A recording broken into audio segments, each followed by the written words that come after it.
ইসমাইল আর ইসহাকের বাবার নাম হলো ইব্রাহিম। জোরে বলেন কি? ইব্রাহিম আলাইহিস সালাতু ওয়াস সালাম। আমি যদি জিজ্ঞেস করি মুসলমান জাতির পিতাকে বলো তো, মুসলমান বলবে জাতির পিতা হলো শেখ মুজিব। নাউজুবিল্লাহ বল। ও মুসলমান, জাতির পিতার নাম হলো হযরত ইব্রাহিম আলাইহিস সালাম। ঠিক কিনা বলে বল?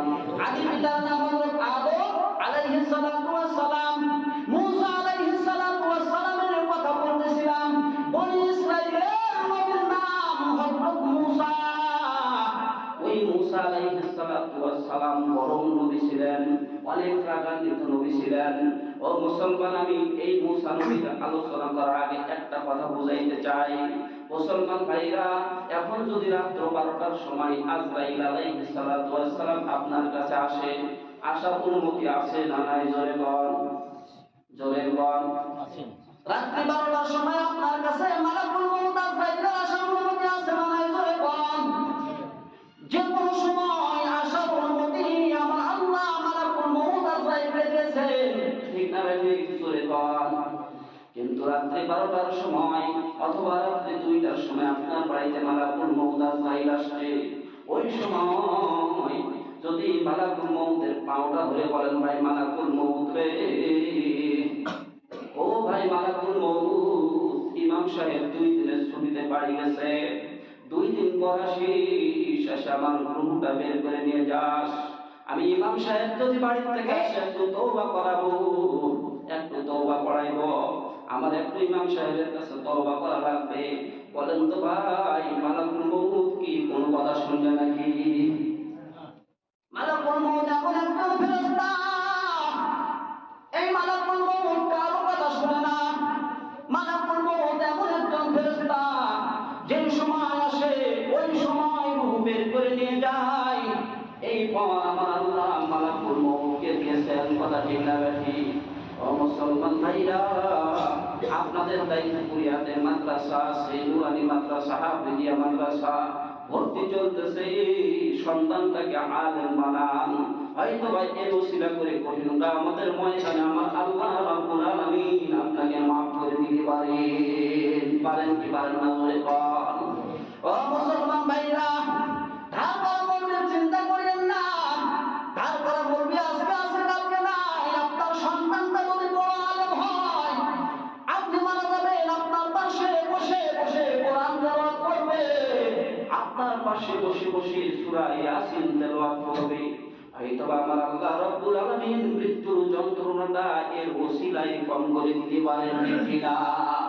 মুসলমান ভাইরা, আমি এদিকে অত আলোচনা করব না, যেহেতু আজকে জুমার দিন, সময় সংক্ষেপ। মুসা আলাইহিস সালাতু ওয়াস সালামের কথা বলতেছিলাম। গরম নবী, ও মুসলমান, এত গরম নবী, এত গরম নবী আর ছিল না। মুসা আলাইহিস সালাতু ওয়াস সালাম গরম হলে কি হবে? কোন সময় গরম থাকতে হয়, কোন সময় ঠান্ডা থাকতে হয়। এই মুসা আলাইহিস সালাতু ওয়াস সালামের কথা বললে শেষ করা সম্ভব নয় রে মুসলমান। আমার আল্লাহ রাব্বুল আলামিন বলেছিলেন, মুসা রে, ও বনি ইসরাইলের মুসা, বলতো পৃথিবীর মধ্যে সবচাইতে জ্ঞানী কে? মুসা রাগ কন্ট্রোল করতে না পেরে বলেছিলেন, পৃথিবীর মধ্যে যদি সবচাইতে জ্ঞানী ব্যক্তি যদি থাকে, আমি মুসার উপরে আর জ্ঞানী কেউ নাই। জবাবটা আমার আল্লাহ পছন্দ করেন নাই। ওই দিকে আলোচনা যাব না, যেহেতু আমি একটা সরকারি আলোচনা শেষ করতে পারবো না। ভাইয়েরা আমার, বন্ধুরা আমার, বনি ইসরাইলের মুসার জমানায়, ওই বনি ইসরাইলের আমলে একজন ব্যক্তিকে খুন করে ফেলেছেন। আমি আপনাদেরকে বলতে চাই, এই এলাকায় একটা লোক খুন হলে পুলিশ আসে কি আসে না? জোরে বল, জোরে বলেন না ভাই, জোরে বলেন। পুলিশ আসে কি আসে না? কে মারছে ছবিটা তুলে নিয়ে যায়, পোস্টম্যান করে। কথা ঠিক না ব্যাঠি? খুনিকে শেষ পর্যন্ত বের করে ছাড়ে। কথা ঠিক না ব্যাঠি? জোরে বল। মুসা আলাইহিস সালাতু ওয়াস সালামের জমানায় যে লোকটা খুন হয়েছে, সাধারণ লোক নয়। ওই লোকটা আপনাদের দেশের পূজা বাজার চাইতে দামি ছিলেন, দামি ছিলেন, ধন সম্পদ তার থেকেও বেশি ছিল। আমার মুসলমান ভাইরা, ওই পূজা বাজার থেকেও বেশি সম্পদ ছিল, অনেক দামি ছিল। কিন্তু পূজা বাজার মতনই ওই লোকটা ছেলে মেয়ে ছিল না, ছেলে ছিল না, মেয়ে ছিল না, বউ ছিল না, বাচ্চা ছিল না, কেউ ছিল না। কিন্তু ভাইয়ের ছেলেরা ছিল। আমি আপনাদেরকে জিজ্ঞেস করতে চাই, কিছু কিছু লোক আছে দানবীর সমাজের মধ্যে আছে না নাই? বলে যে আমার তো কেউ নাই, আমি পাঞ্জা মানুষ, আমার ছেলে নাই, মেয়ে নাই, আমার বউ নাই, কেউ নাই, বাচ্চা নাই, আমার সম্পদগুলো আমি দান সৎকার করে দিব, এইরকম লোক আছে না নাই? কিন্তু মুসলমান ভাইরা, লোকটা পাঞ্জা থাকতে কি হবে? লোকটার ভাইয়ের সন্তানেরা ছিল, ভাইয়ের ছেলেরা পরামর্শ করলো, যুক্তি বুদ্ধি করলো, যদি আমার চাচাকে আমরা যদি খুন করে ফেলি, তাহলে আমরা অল্প বয়সের মধ্যেই আমার চাচাকে খুন করলে আমরা কিন্তু কোটিপতি হয়ে যাব, চাচার সম্পদগুলোর মালিক আমরা হয়ে যাব। এই বুদ্ধি করে তারা খুন করে ফেলতে তার চাচাকে। ও মুসলমান ভাইরা, মানুষ হত্যা করার সিস্টেম বাংলাদেশে আছে না নাই? বলেন বলেন। ওই যে দেখবেন পেপার পত্রিকায় প্রতিদিন খুন আর খুন, ধর্ষণ আর ধর্ষণ, ঠিক না ব্যাটিং করে কম, খালি পেপার খুলে দেখবেন, মোবাইল খুলে দেখবেন, প্রতিদিন খুন, প্রতিদিন ধর্ষণ, আছে না নাই? কম। ও মুসলমান ভাইরা, বলবেন হুজুর এখন ধর্ষণ নাই, আগে করতো যুবলীগ, এখন করে ছাত্রলীগ, ঠিক না ঠিক? আগে করতো যুবলীগ, এখন করে ছাত্রদল, কথা ঠিক না ঠিক? ও মুসলমান, কতক্ষণ পর্যন্ত এই জমিন আল্লাহ, এই আল্লাহর এই জমিনে শান্তি আসবে না যতক্ষণ পর্যন্ত আমার মতো হুজুরকে সংশোধন না বসে, ঠিক কিনা বলেন? যখন আমার মতো হুজুর সংসদে যাবে তখন বলবে মদ খাওয়া হারাম। আমার মতো হুজুর যদি সংসদে যায় তখন বলবে যে অবসর সময় কোনো নারী নিয়ে পার্কে যাবি না, কথা ঠিক না ভাই? আমার মতো হুজুর যখন সংসদে বসবে ওই পার্কে একটা মেয়েও ঢুকতে পারবে না, পর্দা হয়ে, ঠিক কিনা বলে বল? মুসলমান ভালো করে খেয়াল করেন, ওই দিকে আমার আলোচনা নয়, আলোচনা অনেক লম্বা। আমি আপনাদেরকে একটা জিনিস বুঝাইতে চাইছি, মুসা নবীর জমানায় একজন লোক খুন হয়ে গেছে, খুন করছে যেই লোকটাকে, আমি কোরআন থেকে সবকিছু কথা প্রমাণ করতে চাই, যেই লোকটাকে খুন করছে লোকটা সাধারণ লোক নয়, ওই গুজারাদারটাই কিন্তু কোটিপতি লোক, অনেক কোটিপতি সে সময়, অনেক সম্পদের মালিক, কিন্তু খুন করছে ভালো কথা, খুন করে তারা গোপন থাকতেই পারত, কিন্তু গোপন থাকে না নাই, তারা নিজেরাই বুদ্ধি আঁকাইছে, নিজেরাই বুদ্ধি করছে, হাইরে মানুষ খুন করে ফেলেছি চাচাকে, এখন আমরা একটা বুদ্ধি করি, কৌশল অবলম্বন করি, ষড়যন্ত্র করি। আমার আল্লাহ রাব্বুল আলামিন বলে ওয়ামাকারু ওয়ামাকারুল্লাহ ওয়াল্লাহু খায়রুল মাকিরিন।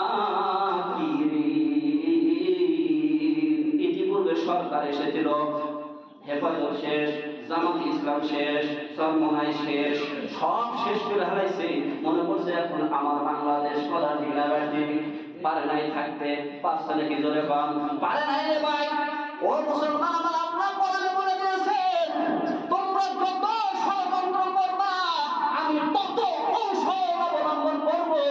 হেফাজত শেষ করে দিছি, বাধা নাই, চরমনাই শেষ করলি বাধা নাই, জামাত ইসলামকে ফাঁসি দিয়ে শেষ করলি বাধা নাই, কিন্তু আমি আল্লাহ রাব্বুল আলামিন এমন বাহিনী নামায় দিলাম মাঠের মধ্যে, দেশ থেকে পালাই দিতে বাধ্য হয়ে গেছ, ঠিক কিনা? মুসলমান ভাইরা, একটা জিনিস ভালো করে বুঝবেন, কথাগুলো বুঝেন, মুক্তার দানার মতো কথাগুলো খালি বুঝবেন। কি কথা আমি বুঝাইতে চাই? খুন করছে, খুন করার পরে মুসা নবীর কাছে গেছে মামলা দেওয়ার জন্য। মুসা নবীর কাছে মামলাটা কিভাবে দেয় খেয়াল করেন। মুসা নবীকে যায় বলতেছে, ও মুসা,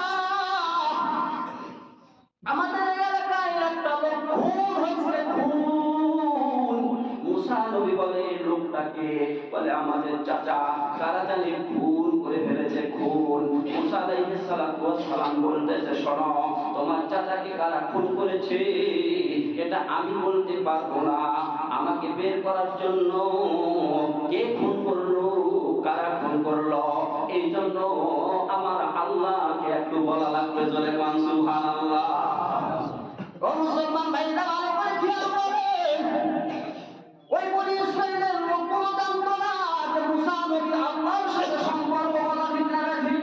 আল্লাহর সাথে সম্পর্ক, এই কথা যদি জানতো তাহলে বনি ইসরাইল ইসরায়েলের লোকজন আজ কোরআন আমরা ধরা পড়ে যাব কথা ঠিক না বেশি চোর সমস্ত বুদ্ধিগুলা বসাই দিছে চোর চুরি করতে ঢুকছে তারপর অল্পতেই আমার আল্লাহ পেঁয়াজ খাওয়াই দিয়ে ধরা ফেলাইছে কথা ঠিক না বেশি অনুরূপ মুসা নবী যখন বলতেছে প্রভু আমার এলাকায় একটা লোক খুন হয়েছে আমার এলাকায় একটা লোক খুন হয়েছে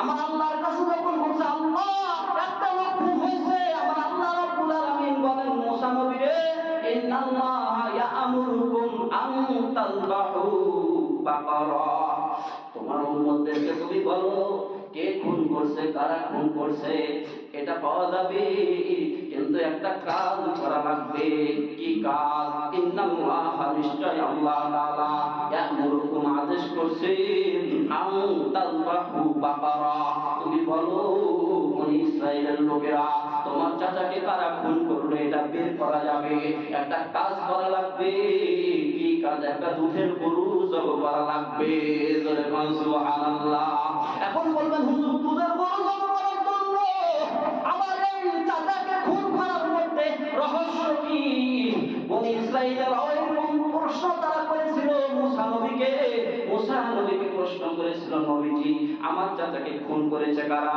আমরা আপনার কাছে এসেছি খুনিকে বের করার জন্য কিন্তু আমার চাচাকে খুন করার সাথে দুধের গরুর সম্পর্কটা কি আপনি বলবেন বালু আতাত্তাখিযুনা হুজুয়া আপনি কি আমাদের সাথে ইয়ার্কি মারেন নাকি বনি ইসরাইলের লোকজন বলতেছে কোরআনে আপনি কি আমাদের সাথে ঠাট্টা করেন নাকি ইয়ার্কি মারেন নাকি আমার আল্লাহ তারপরে বলতেছেন ক্বালা আউযু বিল্লাহি আন আকুনা মিনাল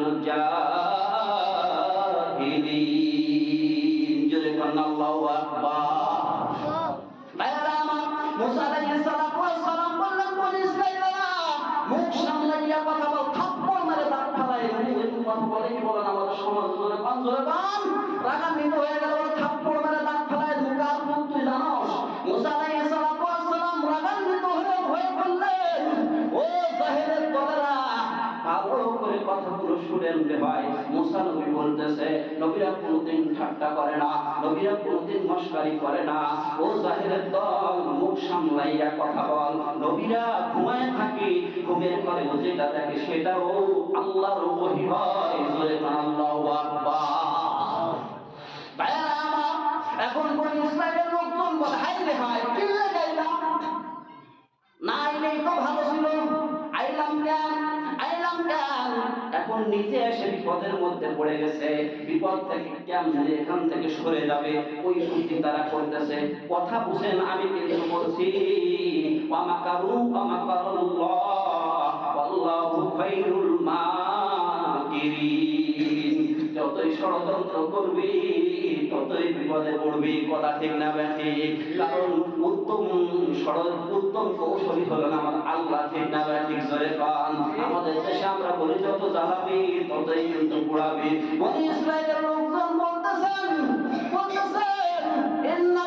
ইন্নাল্লাহা ইয়া'মুরুকুম আন তাযবাহু বাকারা ও মুসা নবী আসলাম আপনার কাছে কিন্তু গরু জবাই করতে বললেন মেলা রকমের কথাগুলো তারা এখানে প্রশ্নগুলো করে ফেলছেন প্রথম প্রশ্ন করেছেন ও মুসা নবী আমরা বুঝলাম আমাদের চাচার খুনিকে বের করলে দুধের গরু জবাই করা লাগবে কিন্তু আমাদের দেশে তো বিভিন্ন বয়সের দুধের গরু আছে যেই দুধের গরুটা আমার আল্লাহ জবাই করতে বলছেন ওই দুধের গরুটা কোন বয়সে হতে হবে ওই যে চালাকি করতেছে দেখছেন এখন ওখান থেকে কেটে যাওয়ার জন্য আমাদের দেশে দেখবেন কথায় কথায় বিচারে যদি যায় ঠকে যায় কিংবা একটু কেটে যায় কোন থেকে কথাগুলো আসছে খেয়াল করেন কেটে যাওয়ার জন্য চিন্তা করতেছে এই জন্য মুসা নবীকে বলতেছে ও মুসা নবী আল্লাহর কাছে একটু বলেন আল্লাহ যে দুধের গরু জবাই করতে বললেন কোন বয়সের দুধের গরু আমাদেরকে জবাই করা লাগবে একটু বলেন আবার আল্লাহর কাছে মুসা নবী বলে আল্লাহ ও আল্লাহ, বনি ইসরায়েলের লোক প্রশ্ন করেছে কোন বয়সে দুধের গরু জব করা লাগবে। আমার আল্লাহ বলতেছে, ও মুসা নবী, তুমি জানায় দাও পৃথিবীর মানুষও জানে আওয়ানুন বাইনা যালিক, মধ্যম বয়সী হওয়া লাগবে। ফাফআলু মা তুমারুন, দুধের গরু জব করতে বলো, দুধের গরু জব করতে বলো, বিষয়টা এখনো কঠিন হয় নাই।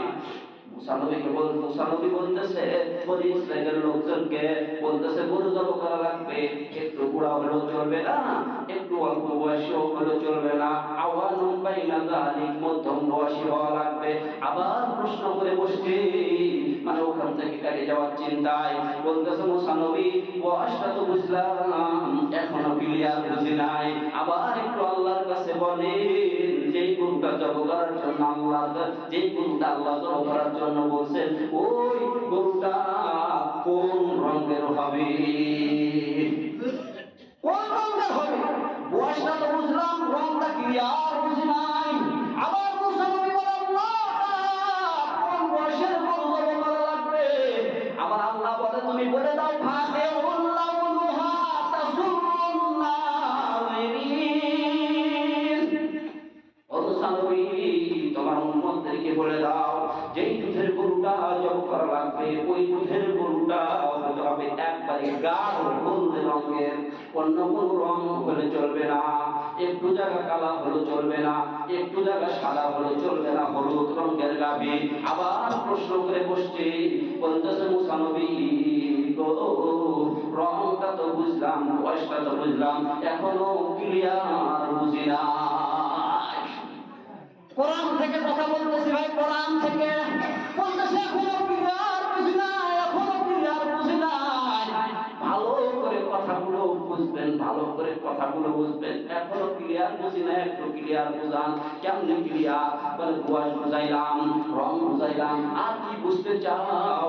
বলতেছে আমাদের জন্য কিছু গরু আছে, বাজারে যাই, নিয়ত হলো এই গরুটা পালবো দুধের জন্য। আবার কিছু কিছু গরু আছে, কিছু গরু আমাদের দেশে ছিল, ওই গরুগুলো দিয়ে হাল চাষ করতো, আমরা যখন শুরু তখন দেখছি। কথা ঠিক না ভাই? ঠিক চলে কিছু গরু আছে ভাই, ও মুসলমান ভালো করে শুনবেন, কিছু গরু আছে ঘাইল ঘোড়াই, ঠিক কিনা বলবেন? এই কোয়ালিটি গরুর মধ্যে কোন কোয়ালিটির গরু আমরা জব করবো? ওয়া ইন্না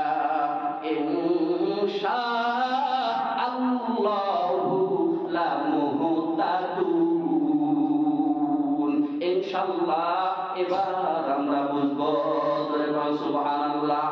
ও ভাই, হাদিসের মধ্যে আছে, বনি ইসরায়েলের লোকগুলো যদি ইনশাআল্লাহ কথা না বলতো, এরা প্রশ্ন করতেই থাকতো, কিয়ামত পর্যন্ত প্রশ্ন করতে থাকতো। বিষয়টা আমার আল্লাহ আরো কঠিন করে দিত, কঠিন করে দিত। ভাইরা আমার, এখন দেখলো গরু জব করে না জব করে পারা যাবে না, না জব করে যখন পারা যাবে না, এই পরামর্শ করে যে গরু জব করাই লাগবে। কোন রঙের গরু এটাও আমার আল্লাহ বলে দিলেন, কোন বয়সের গরু এটাও আমার আল্লাহ বলে দিলেন, কোন কোয়ালিটির গরু এটাও আমার আল্লাহ বলে দিলেন। কোরআনের মধ্যে সূরা বাকারা 67 নম্বর আয়াত থেকে দেখবেন 70 পর্যন্ত এই কথাগুলো পাবেন, সব আমার আল্লাহ বলে দিলেন। দেখো, বনি ইসরায়েলের লোকেরা সিং ভাঙা হলে চলবে না, লেজ কাটা হলে চলবে না, একটু চক্রা বকরা হলে চলবে না, একটু জায়গা কালো হলে চলবে না, একটু জায়গা ধলা হলে চলবে না, পরিপূর্ণ গরুটা হতে হবে একবারে হলুদ, ফাকিউল লাউনুহা, এত হলুদ মানুষ দেখলেই যাতে সহজে পছন্দ করে নেয়। আল্লাহু আকবার। মুসলমান ভাইরা ভালো করে শুনেন, এই গরু পাবে কোথায়? ঘটনা শুরু হলো কোন জায়গা থেকে ভাই? ঘটনা শুরু করলাম কোন জায়গা থেকে একটু খেয়াল করে। বনি ইসরায়েলের লোক কোটিপতি একজন ছিল, অনেক কোটি টাকার মালিক। ভাতিজারা চিন্তা করলো সম্পদগুলো যদি দান সদকা করে দেয়, আমাদের দেশে অনেক মানুষ আছে দান করে, আসে না নাই জোরে বল। ভাতিজারা চিন্তা করে যেহেতু বউ নাই, বাচ্চা নাই, ছেলে নাই, মেয়ে নাই, মা নাই, বাবা নাই, কেউ নাই, নাই, সম্পদগুলো যদি দান করে দেয় আমরা সম্পদ থেকে বঞ্চিত হয়ে যাব। তার চাচাকে খুন করে মুসা নবীর কাছে বিচার দিছে। এই পর্যন্ত আবার আল্লাহ ঘটনা এই পর্যন্ত নিয়ে আসলেন। এখন গরুটা পাবে কোন জায়গায়? মুফাসসিরিনে ইকরাম বলেন ওই সময় একজন আল্লাহর ওলি ছিলেন। কি ছিলেন বলেন? জোরে কর। ঘটনা বলতো শেষ। আল্লাহ আল্লাহ, এত তাড়াতাড়ি শেষ আমি তো বুঝতেই পারিনি। আর একটু শেষ করি। আল্লাহ, আলোচনা তো হইনি শুরু, এত তাড়াতাড়ি শেষ। এই লেগেই এগুলো আলোচনা এভাবে করি না। ও মুসলমান ভাইরা খেয়াল করেন, একজন আল্লাহ ওলি ছিল, একজন আল্লাহর ওলি। আল্লাহর ওলি কাকে বলা হয়? আল্লাহর ওলি তাকেই বলা হয় যে 5 ওয়াক্ত নামাজ পড়ে, তাকবীর উল্লাহ সহকারে জীবন মিছা কথা কয় না। কথা ঠিক না ভাই? ঠিক জোরে কয়। সুন্নতি লেবাস, লম্বা কথা ওদিকে যাব না। কোন এক আল্লাহর ওলি গাড়ির উপরে উঠতেছেন, প্রথম ধাপিতে পা দিয়া বলে বিসমিল্লাহির রহমানির রহিম, সিটের উপর বসে বলে আলহামদুলিল্লাহি রাব্বিল আলামিন। গাড়ি যখন ছাড়লো বলল সুবহানাল্লাযী সাখখারা লানা হাযা ওয়া মা কুন্না লাহু মুকরিনিন ওয়া ইন্না ইলা রাব্বিনা লামুনকালিবুন। পাশে থেকে জিজ্ঞেস করে, ও মুরব্বি, কেন এত কিছু পড়া লাগে? মুরব্বি বলতেছে, মুসলমান ভাই,